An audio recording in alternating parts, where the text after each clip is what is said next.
What up? Make a stick. Onky. Jumping into the flashcards. What do we got? 3 of them. Man, I swear this deck's always do. We haven't had a flashcard not doing this deck in over 10 days. What are the 9 sections and 9 subsections of Chapter 4 Embrace Difficulties? How learning occurs, encoding, consolidation, retrieval. Extended learning, updating retrieval queues. Easier isn't better, how effort helps. Creating mental models, reconsolidating memory, improving versatility, broadening mastery, priming the mind for learning, fostering conceptual learning, other learning strategies that employ desirable difficulties, failure in the myth of errorless learning,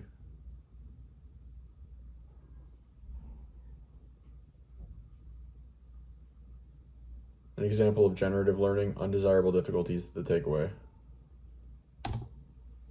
How learning occurs, including consolidation.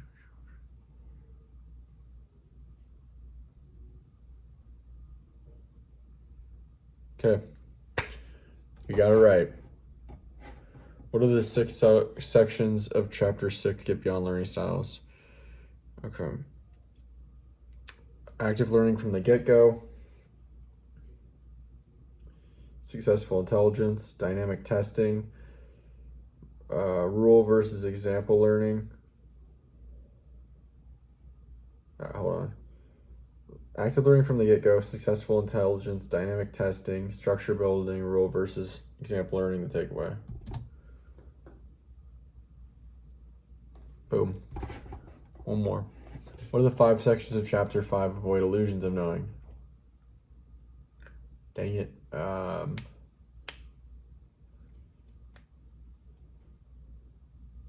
The 2 systems of knowing, mental models,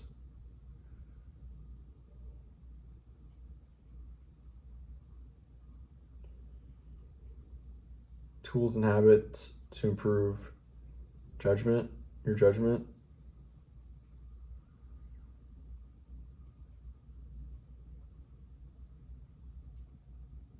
Dang it. Illusions of memory distortions, mental models, unskilled and unaware of it. All right. Again. 5 sections of Chapter 5 Avoid Illusions of Knowing. The 2 systems of knowing, illusions and memory distortions, mental models, unskilled and unaware of it, tools and habits for improving your judgment, for calibrating your judgment. Okay, we'll say good. All right. What did we read about yesterday and make it say? What did we have read about?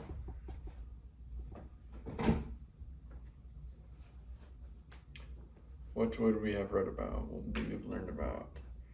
Henry, we're done with that. We've been past that. Dyslexia. We read a little bit about dyslexia. All right. We read a little bit about undesirable difficulties. Okay. Let's just start chatting away about it. Dyslexia is essentially impairment to reading abilities. It stems from a difficulty connecting letters to the sounds they make phonetically, and it typically characterizes an undesirable difficulty because the authors say one undesirable difficulty, essentially a learning difference that matters, is language fluency and reading abilities. Essentially, it's an undesirable difficulty because it leads to more effort and makes it more difficult, but it doesn't lead to more learning. That is, if it's really difficult for you to read. So they call it an undesirable difficulty. But is a learning difference that matters. Then they talk about dyslexia being kind of like that. But then they say, there are some people with dyslexia that actually come out to have extremely successful careers and a heightened level of creativity, big picture thinking, and problem solving. And it's kind of questioned whether that's an adaptation to make up for the disability or disadvantages, or if it's like built in, like people with dyslexia naturally see the bigger picture easier, are better problem solvers. Okay, this is kind of all about the idea of like learning differences that matter. That's a learning difference that matters. Typically, reading ability and language fluency is a learning difference that matters, but you want to have better reading ability, better fluency typically. Another learning difference that matters is basically how we see ourselves, the narratives we tell about ourselves, and our beliefs about our abilities and beliefs and abilities in general. That was probably the day before. So let's see what we're missing. Okay. We just started getting into the ideas of learning styles. The traditional view of learning style is that people interpret, receive, process information differently, and to stick with a preferred learning style is how to improve learning and beneficial to the learner. To do something outside of that preference is essentially disadvantage to the learner. However, back when this book was written, there were 70 plus different learning style theories. A bunch of them were contradictory to each other. Nowadays, I'm sure there's hundreds, and lots of them, or maybe the majority of them, have financial and commercial interests. That and the contradictory views, and the fact that even the most widely cited, widely accepted, don't have underlying principles that are the same. They're like largely different. Leads to the idea that the authors have of it being largely bogus, and that it's not supported by science. The traditional view of learning styles is sticking with the learning style, and it also can lead to corrosive beliefs, saying, well, I'm an auditory learner, so there's no point in me ever reading. I'm just a bad reader, it doesn't do anything for me. That's a pretty corrosive idea to have. Okay?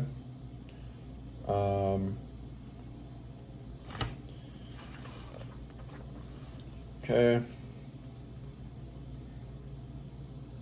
Right, there's a higher level of dyslexia in inmates. Why? Because it can lead to low self-esteem as a child, having a reading ability disadvantage, poor reading ability, and that can lead to antisocial behaviors that can evolve into criminality if not kind of treated or addressed.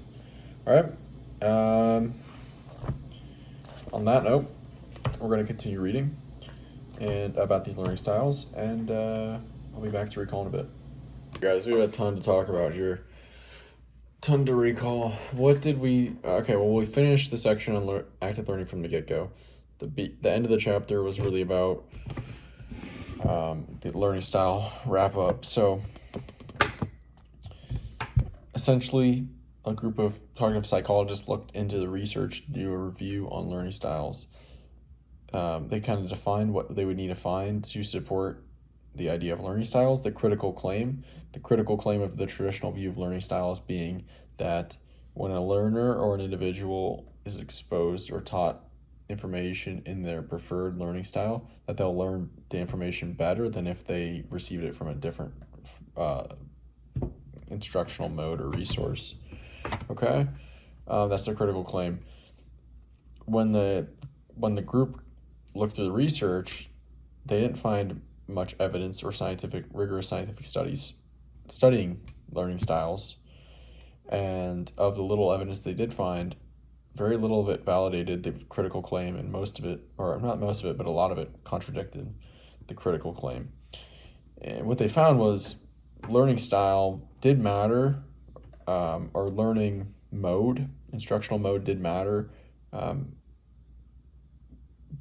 for this type of subject. So the more, like, there were better learning styles for different subjects than others.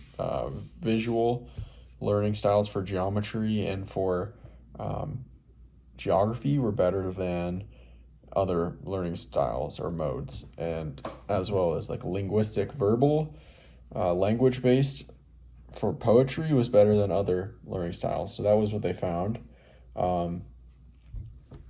So yeah, that's not to say that there's no truth or validity to any of the learning theories. However, based on the current research, Your resources are probably better spent investing in things that are supported by the evidence, such as retrieval practice and other tools and techniques already outlined in this book.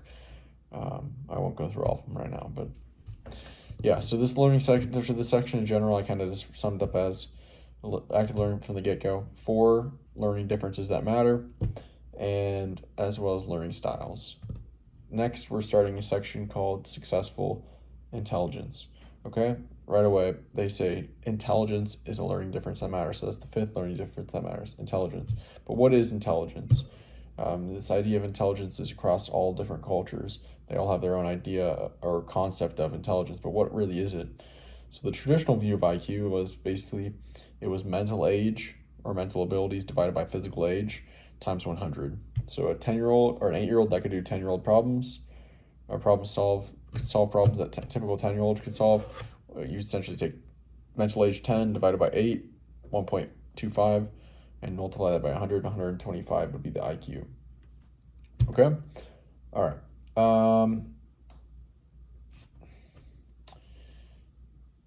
Along with that, they had the idea that traditionally that IQ or intelligence is fixed from birth.